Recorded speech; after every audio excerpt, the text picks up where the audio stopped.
Acharam que eu estava derrotado. Quem achou estava errado. Eu voltei, tô aqui. Se liga só, escuta aí.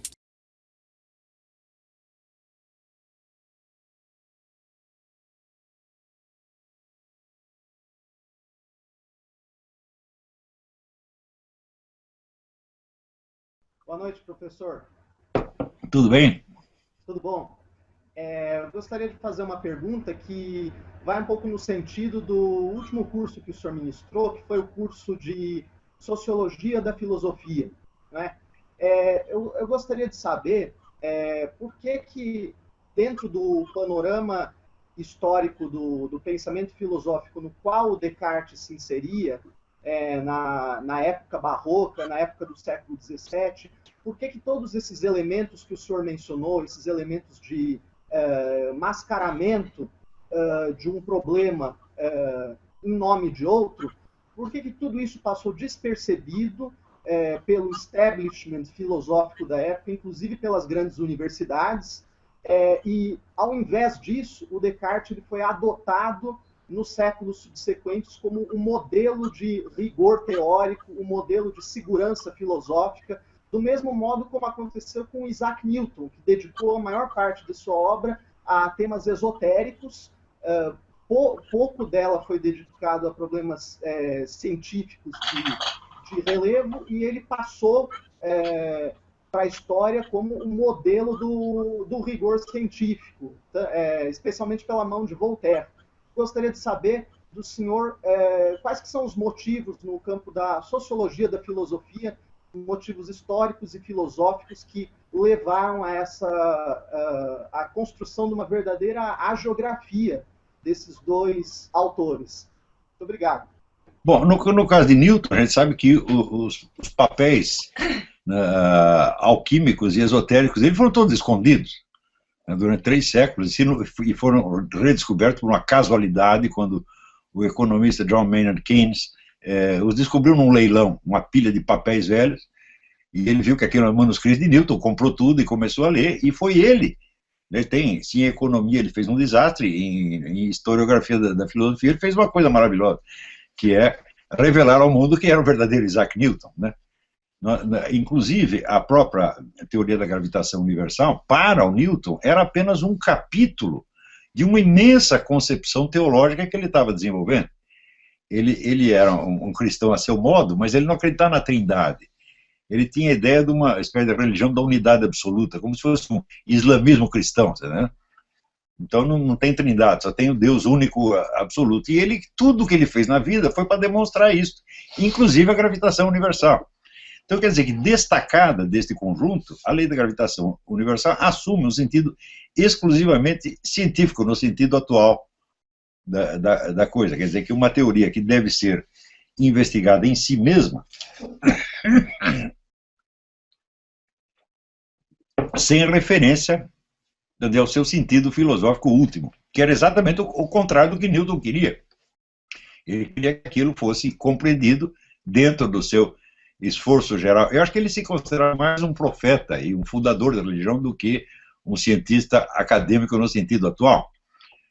Mas como ninguém sabia o que fazer com aquilo, e como na época, né, havia uma luta ideológica muito, muito forte, né, sobretudo era a disputa das universidades, né? Então, a partir de 1300, o pessoal começou a descobrir que as universidades eram uma força política terrível. Então os poderes constituídos da época começaram a disputar para ver quem que ia mandar nas universidades, e a disputa era, sobretudo, entre a Igreja, o Vaticano, e os novos poderes nacionais que estavam surgindo, as monarquias nacionais. E, no fim, a Igreja ganha a parada e ela consegue controlar as universidades. O resultado imediato é que surge uma outra intelectualidade extra-universitária. Descartes não era professor universitário, Galileu, vamos dizer, passou pela universidade muito pouco tempo, a maior parte da sua influência foi fora, tá certo? E assim por diante. Então a intelectualidade que não é formada pela classe universitária, mas que é formada na corte. A maior parte dos dos envolvidos nesse processo eram nobres ou pessoas sob a proteção do nobre, como Leibniz, por exemplo. Leibniz nunca foi um nobre, mas ele era bibliotecário de um nobre, fazia todo o seu trabalho sob a proteção da corte, e não era de maneira alguma um homem do meio universitário. E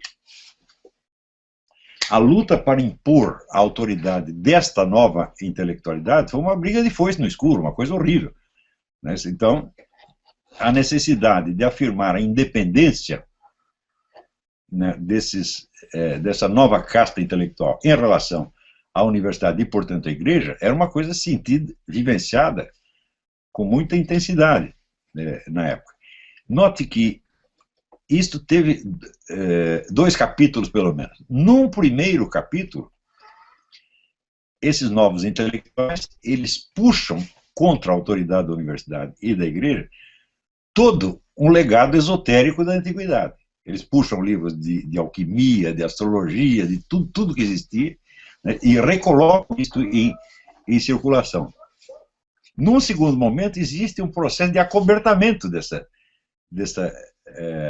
desse primeiro capítulo, onde, curiosamente, todo o depósito de conhecimentos esotéricos que essa nova intelectualidade havia trazido para a cena é atribuído à época anterior. Então é incrível, porque os mesmos caras que eram alquimistas, astrólogos, geomantas, etc., etc., de repente se vestem de uma nova roupagem, que é do cientista experimental moderno, na linha de Bacon. Não é isso? Aí também existe uma falsificação enorme, porque diz que Bacon é o formulador do método científico. Só tem o seguinte, ele expressa esse método, mas ele não usa em parte alguma, ele não é capaz de usá-lo. Quando tenta usar, ele chega a conclusões que são as mais absurdas, estapafúrdias. A ciência de Bacon é um treco absolutamente ridículo, né? E quando você vai ver o método científico tal como formulado por Bacon, é absolutamente inaplicável. Então o pessoal diz, foi Bacon que inventou o método científico. Sim, só que vocês não podem seguir o método de Bacon. Vocês depois de inventar outra coisa e atribuíram a Bacon, né? Então, nessa época, como em toda época vamos dizer, de conflito ideológico intenso, existe um apelo à falsificação, ao sumiço de documentos e assim por diante. Isso aconteceu mesmo, né? Agora, quando a gente diz isso para pessoas de cultura ginasiana, elas ficam muito chocadas, porque elas aprenderam física, né, no ginásio, e acham que aquilo é a última palavra e que ninguém nunca mais discutiu aquilo. Todas essas coisas que eu estou falando não são novidades, não sou eu que descobri, isso aí está aí em circulação entre os historiadores da ciência há 50 anos, pelo menos. Tá certo? E, por exemplo, quando eu disse que todo o edifício da teoria da gravitação universal de Newton se baseia em 2 conceitos metafísicos absolutamente impossíveis de provar, que é o conceito de espaço absoluto e tempo absoluto, isto é, o espaço sem coisas dentro e o tempo sem acontecimentos, tempo como duração pura. E, bom, são conceitos metafísicos, você talvez possa até defendê-los metafisicamente, mas, em termos de ciência experimental, isso é absolutamente inacessível. Você não pode descobrir um espaço absoluto por meios experimentais. Daí entravam aqui professores de universidades dizendo, não, todos os conceitos do Newton foram obtidos por experimentação e observação. Onde que ele observou o espaço absoluto? Isso é absolutamente impossível. Né? Quer dizer, um espaço sem absolutamente nada dentro, e Newton foi lá e observou isto. Mas se Newton observou o espaço sem nada dentro, é porque ele estava dentro do espaço. Né? Então, no mínimo, Newton tinha que... é um objeto que está dentro do espaço. Né? E daí as pessoas ficam chocadas. Então, onde já se viu, ele está contestando Newton, ele está contestando a lei da gravitação. Não, em primeiro lugar, existe um preceito de lógica, que você contestar as provas de uma afirmação não é contestar a afirmação. Você pode fazer uma afirmação certa e oferecer provas falsas, e a afirmação continua verdadeira. Portanto, você colocar, vamos dizer, em dúvida estes conceitos, em nada impugna a teoria da gravitação. Quando eu explicava essas coisas, eu achava que a compreensão disso seria imediata, mas eu descobri que não apenas não é imediata, mas para certas pessoas é impossível. Eles não chegam a entender isso de jeito nenhum. Tá certo?